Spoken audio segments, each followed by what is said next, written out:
Ano-ano nga ba ang pagkakaiba ng parallel connection sa series connection ng ating battery? So sa ating battery, halimbawa, dito tayo sa parallel connection. Ang isang battery ay mayroong 6,500 mAh 3.2 volts. Ngayon, kapag magdagdag tayo ng isa pang battery in parallel connection, ang mangyayari, ang voltahe ay magiging 3.2 volts pa rin. So, ibig sabihin, ang voltahe hindi magbabago kapag mag-add tayo ng battery in parallel connection. So, ito, 3.2 volts pa rin.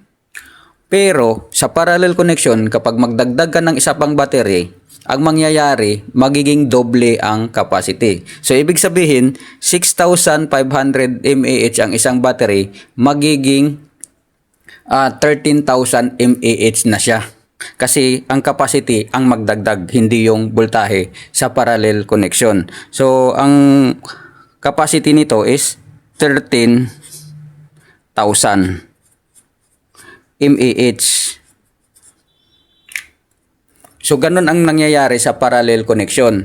Ang battery, hindi magbabago, pero ang capacity, magdoble. So, dito naman tayo sa series connection. So, ang series connection natin, ang isa niyan ay may 6,500 mAh din at 3.2 volts.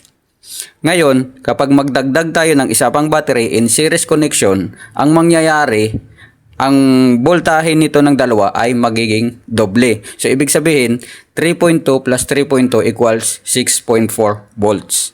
So, ito magiging 6.4 volts.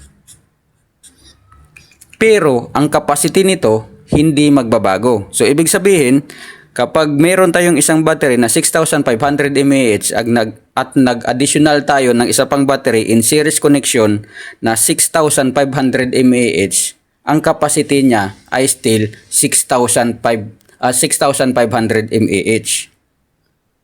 6,500. So, ibig sabihin mga boss, kapag nagkaroon tayo ng parallel connection, ang voltahe hindi magbabago, pero ang capacity magdoble. Samantalang dito naman sa series connection, ang voltahe magdoble, pero ang capacity hindi magbabago.